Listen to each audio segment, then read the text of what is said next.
Hello students, in last lecture we have talked about the Rutherford's atomic model and the drawbacks of Rutherford's atomic model. So students, today we will start Bohr atomic model. So the failure faced by the Rutherford that has encountered by the Bohr, okay, means the drawbacks of Rutherford has compensated by the scientist Bohr, and Bohr has proposed a proper acceptable atomic theory which is called Bohr atomic model, not atomic theory, atomic model, and it is widely used and it is the modern atomic model, you can say updated modern atomic model nowadays used. So students, let's just recapitulate that what was the drawback. So Rutherford told that when the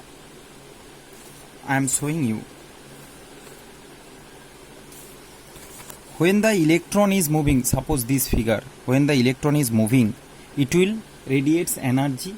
According to the Maxwell theory, it will release energy, and at last it will lose energy and it will fall on the nucleus and the atom will destroy. So it can't explain the stability of a atom. Rutherford has proposed a atomic model, but he has proposed the proper position of nucleus, that in the center there is nucleus and outside there is electron, but can't explain the stability of electron. Okay, so that stability of the atom or stability of the atom has explained by the Bohr, and there is the main postulates of Bohr. First postulates is that atom has a center called nucleus, which already Rutherford has told. Okay, Rutherford also has told atom has a center nucleus. But the second most vital point is that, just listen it properly, electron revolves only in fixed circular orbit with fixed energy and fixed velocity. So it is the main point which has given by the Bohr, that what Rutherford has told. Rutherford told that electron revolves in circular orbit. You can check must watch the lecture Rutherford atomic model and its drawback. Rutherford told that only in a circular orbit, not any fixed orbit. Okay, but Bohr says that electron revolves only in fixed circular orbit with fixed energy and fixed velocity, which has not told by the Rutherford. Rutherford told that whatever the electron is moving around the nucleus, he has not mentioned on circular orbit, he has not mentioned about the position. But what Bohr told, if there is nucleus, students, according to the Bohr, if there is nucleus, electron moving in a fixed, you can see once again, fixed circular orbit. So there is a fixed orbit. But according to Rutherford, anywhere it can move. Anywhere outside the nucleus, anywhere it can move. But according to Bohr, there is some fixed orbit. Okay, and that fixed orbit means it has fixed energy of that orbit. Okay, so that and fixed velocity also, each and every orbit all has fixed. So this thing has given the stability of atom, and that fixed thing has explained by a proper term which is known as quantization condition. So the third point, it is very, very important, just attentively listen it. What is quantization? Students, quantization means available in fixed amount. Okay, so electrons revolve only in those circular orbits. It has told by the Bohr. What Bohr told? Electron revolve only those circular orbit for which the angular momentum L is integral multiple of h by 2 pi. Students, it is not present in your book, but you have to know this. In class 11 again you will learn Bohr's atomic model. That's why little bit basic idea. So what is h by 2 pi? So it's the value which is proved by the Bohr. Okay, So what is angular momentum? So electron will move on such a orbit. Here you can see 3 orbit I have drawn. 3 orbit. So electron will move on this orbit. In which orbit? The angular momentum of electron. So electron, see, if any object is moving around, suppose this is nucleus, any one electron is moving, so it has a angular momentum. It is the term in physics. In physics you will learn.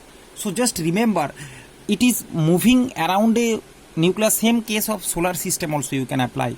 So this, it has a angular momentum. Okay, so that angular momentum of the orbit is equal to, so if you write the angular momentum is will be L will be equal to h by 2 pi multiple integral multiple of, see, integral multiple of h by 2 pi means it can be 1h by 2 pi or 2h by 2 pi or 3h by 2 pi. Understand? Means it should be integral multiple, integer multiple. Okay, it's not like that, there will be no fraction value. So each and every orbit have a proper value. Here I have written, students, you can see, first it will be L is equal to h by 2 pi means 1h by 2 pi. Okay, L means integral multiple, angular momentum is equal to 1 into 1 is a integral multiple of h by 2 pi. Second, here you can see integral multiple of 2, you can see. So it means, so students, you can see third, you can see 3h by 2 pi. If we say it is third orbit, so there will be fourth, fifth, like this. So each and every orbit has fixed angular momentum and their energy is quantized. Student, very proper, very attentively listen. Quantized means fixed energy is there. Each and every orbit has fixed energy, and we will calculate the energy. In senior class you will learn there will be the proper energy of each and every orbit. Now student, what is the name of this orbit? This name is known as, you can see, n is equal to 1, 2, 3, 4. Already you have learned K, L, M, N. They are called cell. So 1, 2, 3, in that place we can write it as n, and that n will be integer and it also known as cell number. So when n is equal to 1, that is K. So here first n is equal to 1, that is K cell. Second, that is n is equal to 2, and third n is equal to 3, and they are known as K cell, L cell, M cell. So first it is called K, after that L, and above third is M. Outer there will be N. Okay, K, L, M, N, just like this. There is these are the orbits. These are the name of the orbits, and which has given, this is given by the scientist Bohr. So Bohr, what Bohr told? Once again I am saying that electron moving around the nucleus, it has a fixed orbit and fixed energy, and electron moving on those orbits on which the angular momentum of that electron, will be equal to the integral multiple of h by 2 pi on that orbit.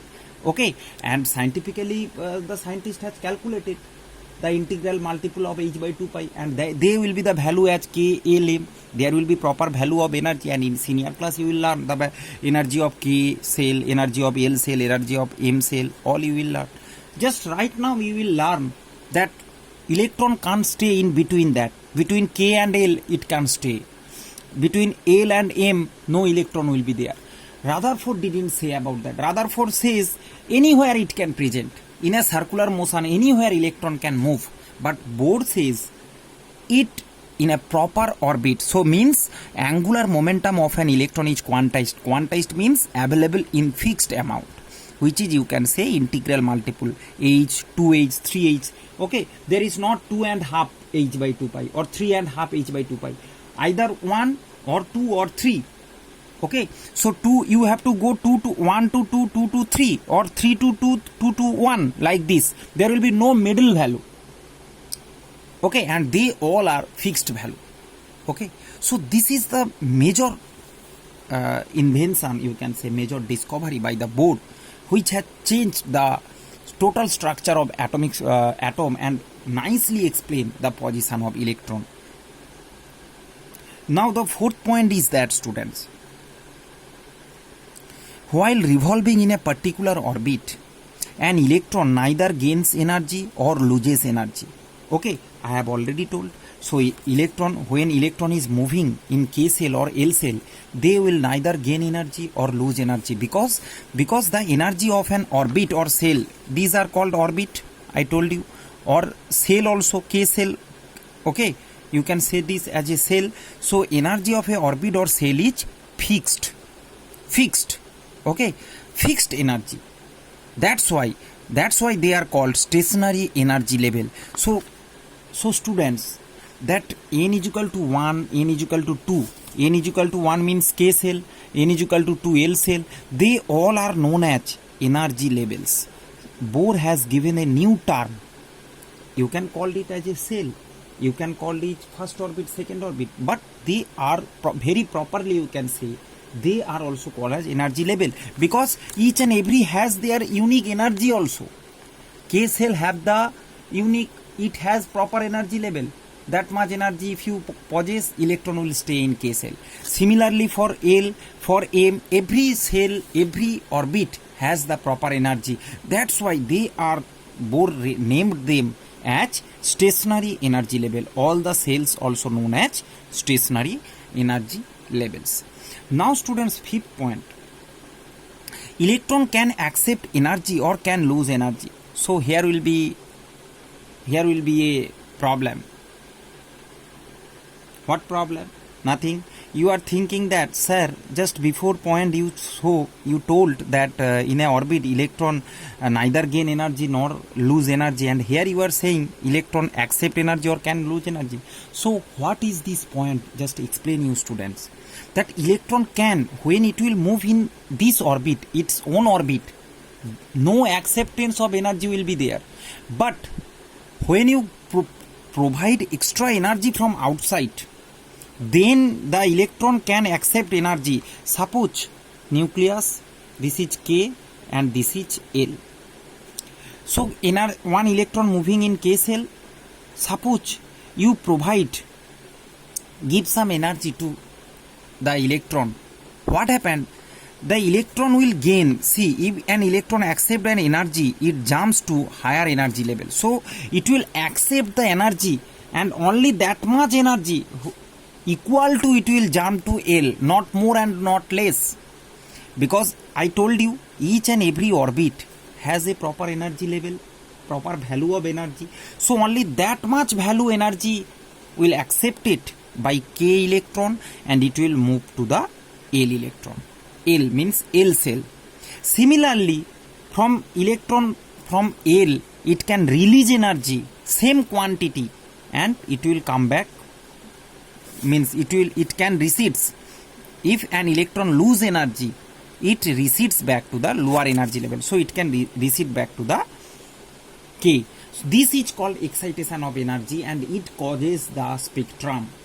This excitation causes the spectrum from K to L, that is called excitation, and from if it will resides back, that is called de-excitation. Okay, so this is the complete lecture on Bohr's atomic model. I think everything properly I have explained. And students, I hope you have enjoyed the lecture, and thank you very much. Next lecture will be based on discovery of neutron.